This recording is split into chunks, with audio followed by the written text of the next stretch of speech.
శ్రీ గురు చరిత్ర 7వ అధ్యాయం. శ్రీ గణేశాయ నమః, శ్రీ సరస్వత్యై నమః, శ్రీ గురుభ్యో నమః. నామధారకుడు సిద్ధయోగికి నమస్కరించి, స్వామి, ఈ గోకర్ణ క్షేత్ర మహిమ ఇంకొంచెం విపులంగా వివరించండి. మన దేశంలో ఎన్నో పుణ్య తీర్థాలు ఉండగా శ్రీ పాదస్వామి ఈ క్షేత్రాన్ని ఎందుకు ఆశ్రయించారో చెప్పండి అని వేడుకున్నాడు. అప్పుడు సిద్ధయోగి ఇలా చెప్పారు. పూర్వం ఇక్ష్వాకు వంశంలో మిత్రసహుడను పేరుగల రాజు వేద మార్గ తత్పరుడై రాజ్యాన్ని ధర్మంగా పాలిస్తుండేవారు. ఒకనాడు అతడు అడవికి పోయి క్రూర జంతువులను వేటాడుతూ ఒక చోట భయంకరుడైన ఒక రాక్షసుణ్ణి చూచాడు. రాజు అతని మీద బాణాలు వేయడంతో ఆ రాక్షసుడు నేలకూలి ప్రాణాలు విడుస్తూ తన సోదరుని పిలిచి రాజుపై ప్రతీకారం తీర్చుకోమని ఆదేశించాడు. అతని సోదరుడు తన రాక్షస మాయ చేత ఒక సామాన్య మానవ రూపంలో రాజు వద్దకొచ్చి ఎంతో వినయంతో అతనికి సేవ చేయసాగాడు. ఒకరోజు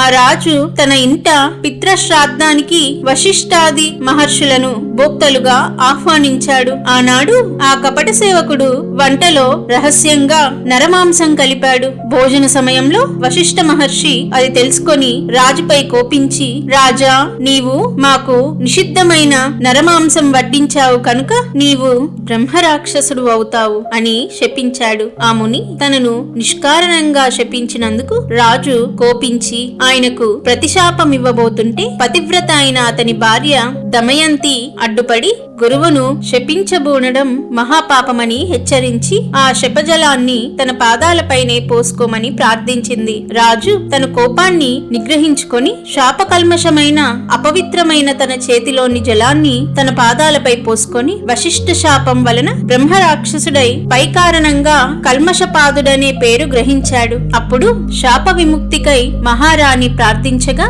వశిష్ఠ మహర్షి జాలి చెంది, అమ్మా, నీ భర్తకు 12 సంవత్సరాల తర్వాత బ్రహ్మ రాక్షసత్వం పోతుంది అని ఆశీర్వదించి తమ ఆశ్రమానికి వెళ్లిపోయారు. అప్పటి నుండి కల్మషపాదుడు ఘోరమైన అరణ్యంలో నివసిస్తూ అచటి క్రూర జంతువులను మనుషులను పట్టుకొని తింటుండేవాడు. అతని బ్రహ్మ రాక్షస రూపం ఛాయలా అతనినెప్పుడు వెంటాడుతుండేది. ఒకసారి అతడొక బ్రాహ్మణ శ్రేష్ఠుణ్ణి చంపి తిన్నాడు. అందుక బ్రాహ్మణుని భార్య శోకంతో, నీకు వశిష్ఠ శాపం తీరి నీ పూర్వరూపాన్ని పొందాక నన్ను, నా భర్తను ఎడబాటు చేసిన పాపానికి భార్యా సంగమం చేస్తే నశిస్తావు అని శపించింది. కొంతకాలానికి వశిష్ఠ శాపం నుండి విముక్తుడైన రాజు తన నగరంలో ప్రవేశించాడు. అతని రాకకై భార్య ఎంతో ఆతృతతో ఎదురు చూస్తున్నది. ఆమెను చూస్తూనే రాజు కన్నీటితో తనకు క్రొత్తగా సంక్రమించిన బ్రాహ్మణ పత్ని శాపం గురించి చెప్పాడు.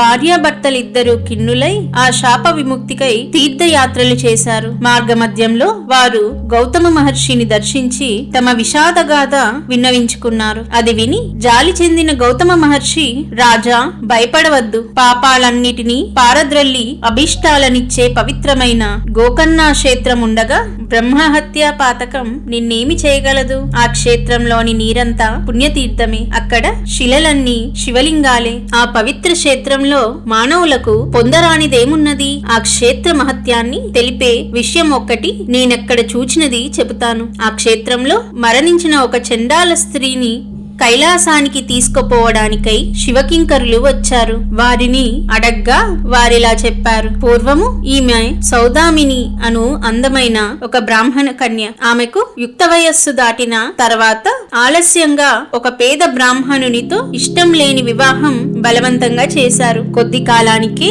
ఆమెకు పిల్లలు కలగక ముందే ఆ బ్రాహ్మణుడు మరణించాడు. ఆమె కామావశం చేత ఒక కోమటివాణ్ణి నుంచుకున్నది. జారత్వం ఎన్నటికీ దాగదు కదా.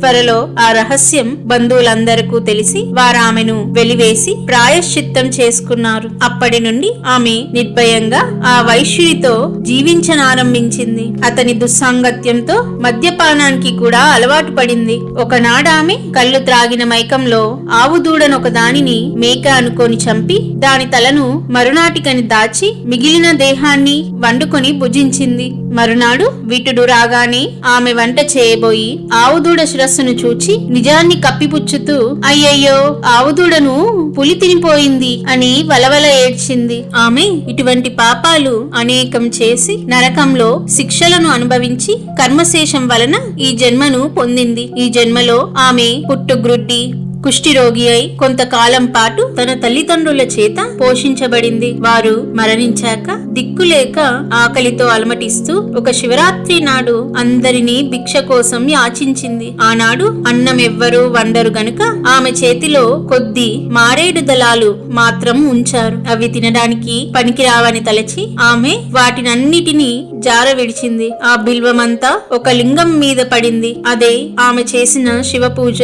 ఆ రోజంతా తిండి లభించనందువలన ఆ రాత్రి ఆమెకు నిద్ర రాలేదు. ఈ విధంగా ఆమె ఉపవాసము జాగరణ కూడా చేసినట్లయింది. ఆ రోజంతా ఆమె శివనామ సంకీర్తనం విన్నది. తెలియక చేసిన ఆ రతం వలన ఈమె పుణ్యాత్మురాలైంది. ఇప్పుడు ఈమెను కైలాసానికి తీసుకురమ్మని మమ్ములను శంకరుడు పంపాడు అని చెప్పారు. అప్పుడు ఆ శివదూతలు ఆమె మృతదేహంపై అమృతం చల్లి దేవ విమానం మీద ఆమెను కైలాసానికి తీసుకువెళ్లారు. అబుద్ధిపూర్వకంగా చేసిన ఆ మరతానికే ఇంతటి ఫలితం ఉంటే ఇక మీరు బుద్ధిపూర్వకంగా చేసిన దాని ఫలితం చెప్పతరమా? కనుక ఓ రాజా, నీవు గోకర్ణ క్షేత్రానికి వెళ్లి మహాబలేశ్వరుణ్ణి సేవించు. బ్రాహ్మణి శాపం నుండి విముక్తుడవవుతావు అని గౌతమ మహర్షి ఆ క్షేత్ర మహత్యాన్ని ఇంకా ఇలా వివరించారు. గోకర్ణమంతటి పవిత్ర క్షేత్రం ఇంకొకటి లేదు. మిగిలిన క్షేత్రాలన్నీ చంద్రుడు నక్షత్రాల వంటివనుకుంటే గోకర్ణం పాపమనే కారు చీకట్లను నశింపచేసే సూర్యుని వంటిది. ఆ క్షేత్ర దర్శనము స్మరణముల వలన కూడా సర్వ పాపాలు నశిస్తాయి. అక్కడ ఇంద్రాది దేవతలందరూ తపస్సు చేసి శివానుగ్రహము వలన తమ అభీష్టాలు పొందారు. అక్కడ మహాబలేశ్వరునికి బ్రహ్మ, విష్ణువు, ఇంద్రుడు, విశ్వదేవతలు, మరుద్గణాలు, సూర్యచంద్రులు, అష్టవసువులు తూర్పు ద్వారంలోను, యమధర్మరాజు, చిత్రగుప్తుడు, అగ్నిదేవుడు, ఏకాదశ రుద్రులు, పితృదేవతలు దక్షిణ ద్వారంలోను, వరుణుడు మొదలైన దేవతలు పడమటి ద్వారంలోను, కుబేరుడు, భద్రకాళి, వాయుదేవుడు, సప్తమాత్రకలు ఉత్తర ద్వారంలోను, విశ్వ